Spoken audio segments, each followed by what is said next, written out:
Thinking back a lot to comments I made earlier this week about feeling not committed to setting a date for things. And I'm just noticing it again with Dear Paul. If I'm so committed to something, why are the meeting commitments different? And could be full of bunk here, but what I was thinking this morning is this is new and this is different, this living in perpetual beta. And when you start getting that, it's hard to commit like to I don't know, it's like committing to something that will probably be different by the time we get there. So that's helping me, because that's helping me see the focus of those commitments need to be more about who's together in a room.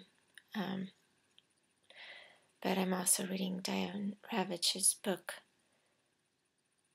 and because we're so commitment focused and so routine focused, it's like we're missing the point of the gatherings. And we're planning so much that by the time that moment comes, what we planned for it's irrelevant. So I guess what I'm saying is I still need to keep working on focus, and maybe pulling people together. But I feel strongly about why that doesn't settle with me, and that it's about this perpetual beta, and conversations need to be changing. I think that's what I love about Twitter and the web is, I come up with something in my head at a given moment, or my friends do, and you text or you tweet right then, and you go with it. And that's so counter to setting a meeting and having an agenda. And I don't know, I guess I prefer the conversation being 24/7 and on the fly. Not that all of us aren't cranking it and researching and making sure that we're ready to go on the fly. But I don't know, that's just where I'm at with that. So along those lines, I think the conversation for some of us really needs to change. In no way does this negate what incredible people are doing in classrooms, because they're heroes, and that's where most of the people are. So we'd be lost without them. But I feel a responsibility. I feel like some of us need to slide off to the side and take care of another type of business. That's Diane's book is just, it's like eating me up, that we've spent so much money on things that we don't even believe in. We just assume, because that's the rhetoric, and that's the verbiage, and that's the conversation, that's, we are bots in that sense.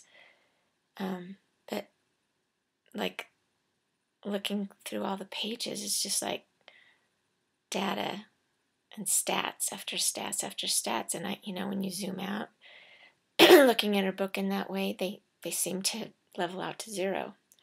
And if they don't level out to zero, the fact that the conversation isn't where we need to be, if our only basis of achievement is test scores, then we are back at zero, or behind zero. And even though people say that it's not about the testing and everything, the money and the energy and the conversation and the people that we keep expending on that is still there. Even the people that are trying to change their classroom, they're worn out because the way they're trying to change it is geared around, how do I get the standards in the kids, and